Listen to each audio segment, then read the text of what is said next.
O romance. A palavra romance começou por significar a língua vulgar, que distinguira já do latim. Quando se começou a escrever não em latim, mas na língua nativa, esses textos passaram então a ser chamados de romance ou romanço.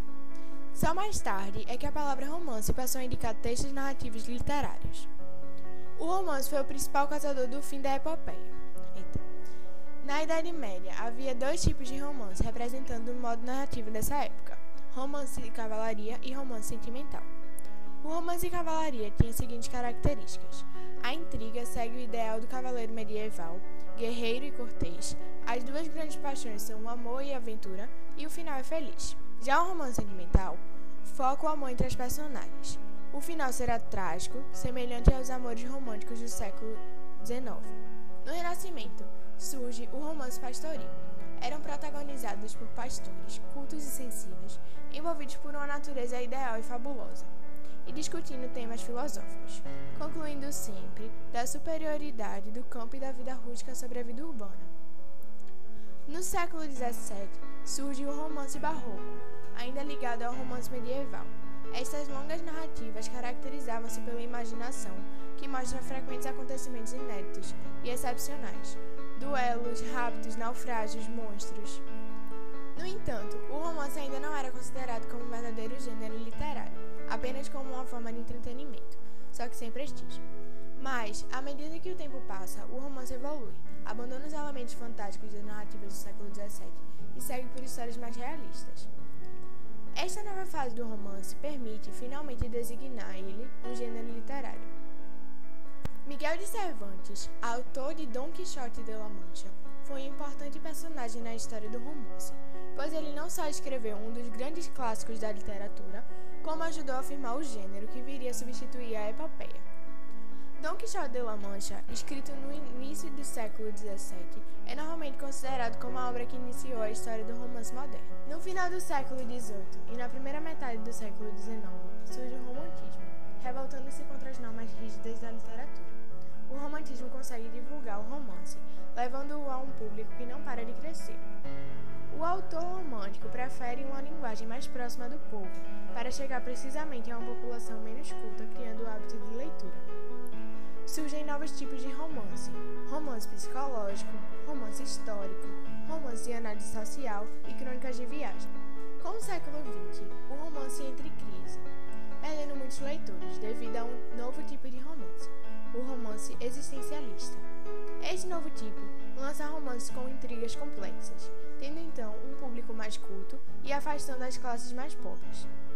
A queda da popularidade do romance é ainda agravada pelo aparecimento do cinema e da televisão, que conquistam as audiências com produções de falsa compreensão. Nos últimos anos, foi feito um novo esforço para atrair leitores, sendo os jovens público-alvo. Livros juvenis, como por exemplo a série Harry Potter ou Crepúsculo, que talvez são as mais conhecidas, tornaram-se best-sellers. Resta saber se esta é uma tendência que vai continuar.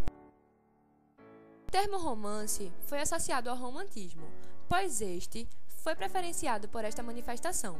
Na realidade, a base fundamental do romance foi o realismo, pois o romantismo não permitia a descrição detalhista que apontavam os problemas reais. A diferença entre novela e romance não é clara. Na novela, as vidas dos personagens são paralelas, porém relacionadas. Já no romance, há um mundo único. As vidas são focadas num único conflito, e não há vida paralela. Sempre haverá um herói e um anti-herói.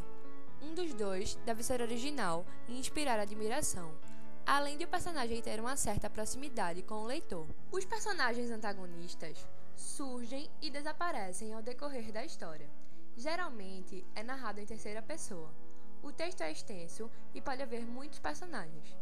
Geralmente é dividido em capítulos e pode apresentar espaço e tempo variado. No início, o leitor deve ser diretamente impulsionado para dentro do mundo criado pelo autor, descobrindo algo inédito e intenso que lhe dê vontade de saber o que vai ainda acontecer.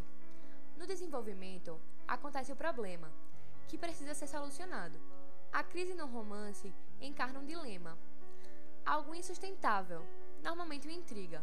O leitor passa a sentir-se dentro da trama, passando por sentimentos que ele já experimentou, como o amor, a dor, etc. No fim do romance, pouco importa se tudo termina bem ou mal. O importante é surpreender o leitor.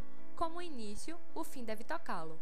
Alguns dos principais artistas são Miguel de Cervantes, Fernando Sabino, Érico Veríssimo, Balzac, Proust, Joyce, Machado de Assis, José de Alencar, entre tantos outros.